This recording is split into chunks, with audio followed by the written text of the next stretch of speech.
सब आपको खान सर बुलाते हैं। अब तो आप बता दीजिए आपका पूरा नाम क्या है खान सर? एक्चुअली क्या है कि एक शिक्षक के लिए खुद के नाम से ज्यादा मायने रखता है कि उसके द्वारा पढ़ाए गए लड़के देश का नाम रोशन करें यहाँ पर।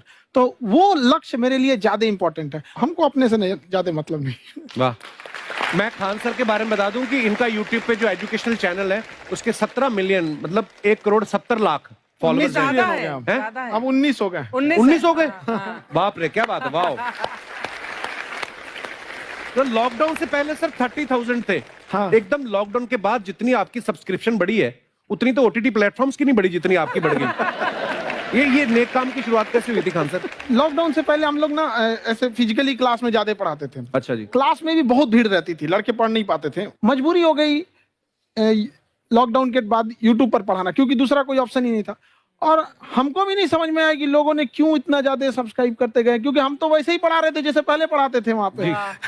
तो बस ये रहता है कि लड़कों को पढ़ाई से रिलेटेड उसको डाउट ना रह जाए कोई भी, क्योंकि जब हम लोग पढ़ते थे ना तो सबसे पीछे आते थे, हम लोग क्लास के पीछे बैठते थे। हम लोग मान लिए थे कि ये लोग बहुत अच्छे पढ़ने में, हम लोग का तो कुछ नहीं हो सकता है यहाँ पे। और घर वालों को भी लगता था तो जीव ले ला, कैसे भी काम चल जाएगा। बाद में हम लोग को पता चला ना कि टीचर की गड़बड़ी थी, हमारे ऊपर ब्लेम लगा दिया। सर आइए, बहुत बहुत स्वागत है आपका। वाकई एक्चुअली अगर पढ़ाने का तरीका इतना सरल हो, आसान हो, जैसे ना सर मुझे बचपन में ना मुझे हिस्ट्री का पढ़ने का बड़ा मजा आता था। बड़ा होके पता चला कि मेरा हिस्ट्री में तो था इंटरेस्ट, पर मुझे कहानियां पढ़ना अच्छा लगता था जी। आज मुझे थोड़ा लिखने का भी शौक है, एक आध कुछ शायद फ्यूचर में चल के आप वो भी कुछ ऐसा देखें। तो मतलब मुझे शौक है लिखने का। अब जाके समझ में आया कि वो क्यों अच्छा लगता था, उसमें कहानी होती थी। तो ये नहीं हमें पढ़ाया, हमें रट्टा मरवाते थे। तो ये जो आपका ये जो तरीका है ये बहुत ही बढ़िया है। काश हमारे समय में भी ऐसा होता, यूट्यूब पे अच्छे अच्छे शिक्षक होते। हालांकि हमारे टीचर भी बहुत अच्छे थे। लेकिन इतने डिटेल में खान सर, मैंने आपके वीडियोस देखे हैं, मतलब जिस सब्जेक्ट को आप जानते भी ना हो और अगर लेक्चर देखें और सुने तो उसमें इतनी रुचि पैदा हो जाती है। बिकॉज हम सब टीचर्स के द्वारा ही पढ़ाए गए हैं और हमारे अच्छे टीचर्स भी रहे हैं, लेकिन जरूर आप में एक बहुत ही खास बात है कि आप हर सब्जेक्ट को बहुत इंटरेस्टिंग बना देते हैं। और Thank you, ma'am. इसमें क्या है ना, टैलेंट जो है ये टीचर्स को विजुअल ट्रेनिंग कैसे देनी है, जो बताया अभी कपिल जी ने। कहानी, मैं एक छोटा एक प्रश्न पूछता हूँ। असैसिनेशन की स्पेलिंग किसको मालूम है? लोग बिलीव नहीं करेंगे लेकिन मुझे मालूम है। असैसिनेशन की स्पेलिंग होती है Yes. भाई एस माने गधा, गधे के ऊपर एक और गधा, एक और एस, उसके ऊपर आई मतलब मैं पूरा, और मेरे ऊपर पूरा देश नेशन। S I nation. तो ASSASSI मैं ये जितना विजुअल कर दें पढ़ाने को, जितना आसान कर दें। वो याद नहीं होता था रेडियो किसने बनाया, बोला रेडियो चल नहीं रहा, इसको मार थप्पड़ मार, कोनी मार, कोनी मार, मार कोनी ने बनाया। याद हो गया, मार कोनी ने बनाया। जितना विजुअल कर दो।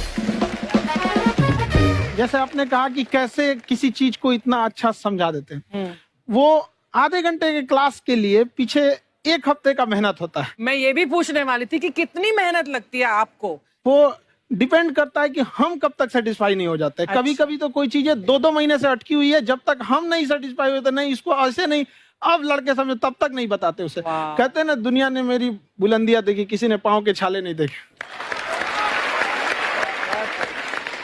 क्या है ना कि हम लोग अपने स्टूडेंट लाइफ में इतना पीछे थे ना, कभी कभी अपने आप को से डर लगने लगता था, यार हम कहाँ आ गए, हमारा कुछ हो सकता है कि नहीं हो सकता है यहाँ पे।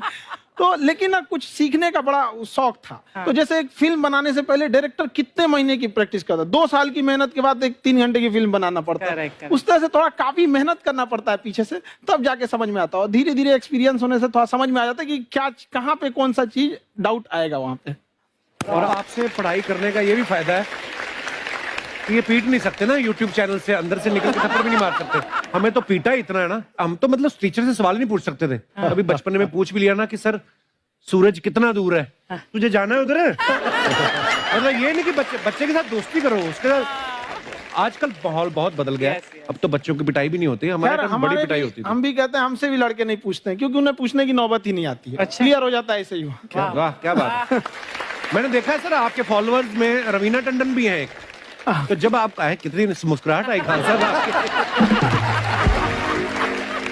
तो जब कभी आप कोई नया वीडियो डालते हैं तो आप उनको पर्सनली मैसेज करते हैं कि किसी अरे, चीज पे अरे। डाउट हो तो कॉल मी एनी टाइम, ऐसा करते हैं आप?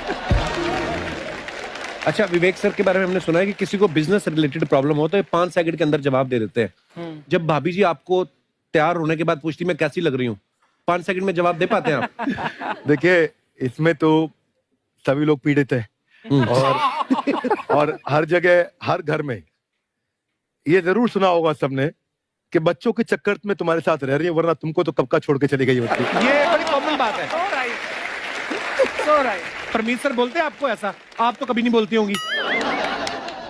इनका उल्टा है, इनका एटीट्यूड पति वाला है वैसे, तो इसलिए। क्या प्रॉब्लम है? नहीं, कोई औरतों को प्रॉब्लम मतलब मर्दों से कम बिल्कुल मत समझो। नहीं, ठीक है, पर ऐसे मुक्के वगैरह नहीं मारने चाहिए आपको। सर आपने अभी तक शादी नहीं की ना खान सर? नहीं। इतने पॉपुलर हो गए आप, आपका सेंस ऑफ ह्यूमर इतना अच्छा है, तो बड़े सारे प्रपोजल तो आते होंगे आपको। अभी तो इधर कुछ नहीं है सर। खान सर पर्सनल सवालों का जवाब कम देते हैं। अच्छा, जैसे हम शादीशुदा लोगों को देखने के बाद हमको थोड़ा सा और अच्छा, कई बार ना इंसान ज्यादा मोटिवेशनल स्पीकर्स को सुन लेना तब भी कंफ्यूज हो जाता है। कोई कहता है बड़े सपने देखो, गाड़ी लो, बैंक बैलेंस बनाओ। कोई कहता है कि इच्छाएं नहीं रखनी चाहिए, ये दुखों का कारण है। हम किसकी सुने गुरुजी? सुने सबकी, करे खुद की। जो दिल से निकले। दिल से निकले, क्योंकि जो सुनते हैं हम कई बार सुनते हैं और उसको खुद की प्रोसेसिंग करते ही नहीं है, और जब दूसरों की बातें सुनकर बिना प्रोसेस करके फॉलो करने लगते हैं, उसी को तो हम अंधश्रद्धा कहते हैं। बिल्कुल। उसको प्रोसेस करे, अपने दिल से जो रेजोनेट होता है उसको सोचे और फिर करें। मम्मी सुना, मेरी मम्मी के आगे डॉक्टर फेल है। मम्मी की जो सहेली ऑन द स्पॉट इसके साथ बैठी है, और इनको अगर कोई प्रॉब्लम है, फॉर एग्जाम्पल कोई शुगर की प्रॉब्लम है, तो उन्होंने जो बोल दिया वो अंतिम सत्य है। ले मैनू फलानी कहती है, ऐ खाड़ो तो ऐ हो जाता है। ये सवाल मैंने आपके लिए पूछा था mummy. I wanted to ask Khan sir कि आपका एक एपिसोड था ट्रेन के बारे में, कि ट्रेन में ऐसा क्यों होता है, शुरुआत में ऐसा हुआ था, ये यहाँ पर बोगी के लिए ये कनेक्शन, तो ये सोर्स क्या होते हैं आपके, कहाँ से आपसे ढूंढ सुन के लेंगी, लाते उसके हैं? बाद खुद का चैनल शुरू करेंगी। कुछ चीजें तो ऐसे डायरेक्टली मिल सकती हैं, और नहीं तो वहाँ ऑन द स्पॉट जाके वहाँ पे पूछ लेते। जो वर्कर होते हैं ना, उन लोग को ज्यादा आइडिया रहता है, उन लोग से वो पूछ लेते हैं कि ये कैसे काम करता है, तो वो ज्यादा कोशिश करते हैं कि हम किसी चीज को खुद से अगर जाने रहेंगे तो ज्यादा अच्छे से डिलीवर कर सकते हैं। तो कई बार वहाँ यार्ड वगैरह में भी चले जाते हैं पता करने के लिए। लेकिन बहुत इंटरेस्टिंग था। हवाई जहाज पर भी बनाइए। आप कहती हैं तो एक उस पर भी बना ही देंगे। बहुत शुक्रिया जी। अच्छा सर, कई बार ना माँ बाप भी, जो मैं ये कहूंगा कि उनकी गलती होती है कि अगर बच्चा आपका 4-5 साल का है, आप शुरू से उसके मन में डालना शुरू कर देते हो कि ये तो इंजीनियर बनेगा। हो सकता है बाप इंजीनियर हो, वो चाहता है कि जरूरी तो नहीं है। अब मेरे पिताजी पुलिस में थे जी, मेरे मामा सब आर्मी में थे, मैं अकेला इस फील्ड में निकला है, मुझे ये चीज अट्रैक्ट करती थी। ये कहाँ तक सही है सर? जी, मेरे हिसाब से तो बच्चों पे कभी प्रेशर नहीं डालना चाहिए, लेकिन साथ ही साथ हमको ये भी देखना चाहिए कि जैसे एल्बर्ट आइंस्टाइन ने एक बहुत अच्छी बात बताई थी, अगर एक खरगोश हो, एक बंदर हो, एक हिरन हो, एक शेर हो और एक मछली हो, उन सब को आप एक कतार में खड़ा कर दीजिए और उन सब के लिए एक ही टेस्ट हो कि आप पेड़ पे सब लोग कैसे चढ़ पाए। बहुत ओके, अब सबको एक टेस्ट कैसे दिया जाए? मछली तो आत्महत्या कर लेगी सोच के कि मैं तो कोई पास ही नहीं होंगी, ये मछली कैसे पेड़ पे चढ़ेगी? राइट। लेकिन कई बार ऐसे हो गया ना कि एजुकेशन सिस्टम ऐसी बन गई कि बस ग्रेड्स हो गए, सब्जेक्ट्स पढ़ने हैं, Right. जो भी किया है, और वो भी जरूरी है, लेकिन वो करते करते बच्चों के जो इंटरेस्ट है, बच्चों की जो पैशन है, उसमें उनको एंकरेज करना बहुत ज्यादा जरूरी है। एक पिताजी एक बार अपने बेटे को ऐसा चाटा मारे जोर से, तो पड़ोसी ने पूछा क्यों मार रहे जी? बोला कल रिजल्ट है इसका। कल रिजल्ट? तो बोले रिजल्ट कल है ना साहब, तो आज क्यों मारने? कल बाहर गाँव जा रहा हूँ, कल का काम आज निपट के करता हूं।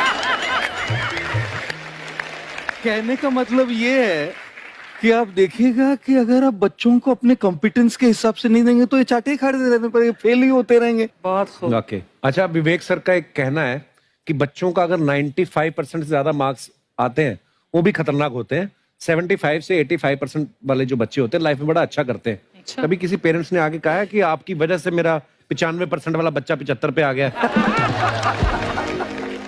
नहीं, बेसिकली 95%, देखिए स्कूल में जो पढ़ाई हो रही है, जो बताया, वो classroom based conceptual theoretical approach है, और उसमें बच्चे को क्या चाहिए, एक कॉन्सेप्ट होता है कि जिस सब्जेक्ट में 10 में से 3 आ रहे हैं उस पर फोकस करने की जगह वहां फोकस करो जिसमें 10 में से 7 आ रहे हैं, ताकि उसका सुपर स्पेशलिस्ट बने। पर वहां सब कुछ पोर किया जा रहा है, तो 95% के चक्कर में, 98% के चक्कर में अपनी ओवरऑल डेवलपमेंट कर नहीं पाता है। और ये पुराने पैटर्न्स के कारण हमारे यहाँ बच्चे डेवलप नहीं हो रहे हैं। और पैटर्न्स इतने मजबूत हैं, तो मैं ये लोगों को बोलता हूं कि बच्चे को जो उसको आता है, जो उसको भाता है, जो बाजार चाहता है, जब इनका कॉम्बिनेशन बन जाता है तो बच्चा इतना सफल हो जाता है कि उसके मुकाबले कोई और खड़ा नहीं हो पाता। क्या बात है, बहुत अच्छी बात। मैं देखो, ये पुराने बिलीफ तोड़ने जरूरी हैं। आप जानते अब मैंने सुना है कि आपको कोई धमकी वमकी, किसी हमला भी हुआ आपके ऊपर, हैं? क्या हुआ था? वो बम मार दिया था सर। हैं? आपके घर पे? हाँ, मेरे कोचिंग इंस्टीट्यूट पे 8-10 तो फेंक दिया सब। क्यों? एक्चुअली हम पढ़ाई जो क्लासेज है तो उसके हम बहुत कम फी लेते हैं, नॉमिनल। अभी भी कोई लड़का क्लास करना चाहता है, पूरा सब्जेक्ट 200 में कर लेता है। फीस ही है पूरे सिलेबस की 200 रुपए? हाँ,